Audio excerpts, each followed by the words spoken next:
So today let us talk about the biofertilizers. Now the biofertilizers I am talking about is of microbial origin. Definition.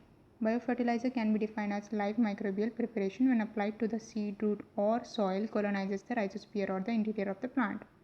What they are telling here is it is of live microbial preparation, not the attenuated one or not the dead one. We are actually taking the live organisms for the preparation of biofertilizer here. What these organisms are going to do is they are going to colonize the rhizosphere. Rhizosphere is nothing but the surrounding part of the root, or they are just going interior to the plant, inside of the plant, right? What are they going to do after getting inside of the plant? Promotes growth and release growth promoting substances by increasing the availability of primary nutrients. Biofertilizers also called as microbial inoculants. As I already said, the biofertilizers we are talking about are of microbial origin. Some common examples are rhizo fertilizers, azofertilizers, azospirillum fertilizers, azolla fertilizers. Rhizo fertilizers. Rhizobacterium is very common, we know that. So rhizobia are gram-negative, motile, rod-shaped, aerobic and found in soil. They fix nitrogen in leguminous plants symbiotically, forms nodules. Nodules are of pink color. Pink color is due to the leg hemoglobin. We can see the pink colored colony in the Mannitol agar media and bacteroids in microscope, rod-shaped bacteroids. So what is important here is how the culture, how the fertilizer is actually prepared. So for this, take water in a container, add sugar or gur in the water, boil it for 15 minutes. We generally do it in our houses for sweet preparation, but in this case we are doing it for the culture preparation. Now to this sweet solution, add gum arabic 200 grams. Gum arabic is a sticky substance.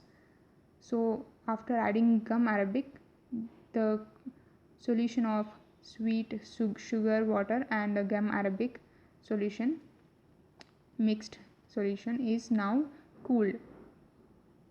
After cooling, the whole setup is now called as sticker solution.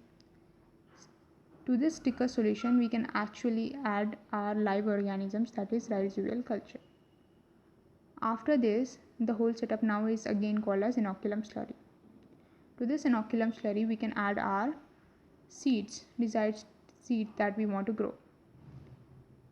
So now the seeds are coated with the rhizobial cells. As already we have added the rhizobial culture before into the inoculum slurry, so now the seeds get naturally coated with the rhizobial bacteria. So now these coated seeds are ready to sow in the field. So the next organism we are talking about is azolla. Azolla is biofertilizer. It is a common freshwater fern found in ponds, ditches and rice fields. Rice fields of India, Thailand, Korea, Philippines, Brazil and West Africa. The nitrogen fixing work is accomplished with symbiotic relationship between the fern and also the blue green algae Anabaena azollae. Not only the nitrogen fixation, also the decomposed azolla provides potassium, phosphorus, zinc and iron to the plant for the better growth. See the picture? We can see the azolla in the picture. Now what I said, what is important is the preparation of the fertilizer. For this, micro plots are prepared of 20 meter square. To this micro plots, water is added. To water, phosphorus pentoxide is added. Now water with phosphorus pentoxide, we can add azolla to this water, our organism.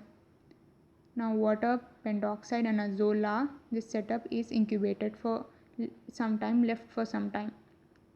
What happens is azolla grows. Now this whole setup with grown azolla is known as azolla mat. Now the azolla is collected, that is harvested. Harvested azolla can be used as inoculum. From the inoculum, we can prepare the green manure, which can be directly applied to the plant. So in this video, I have taken the two major examples of microbial biofertilizers. Thank you. Thanks for watching.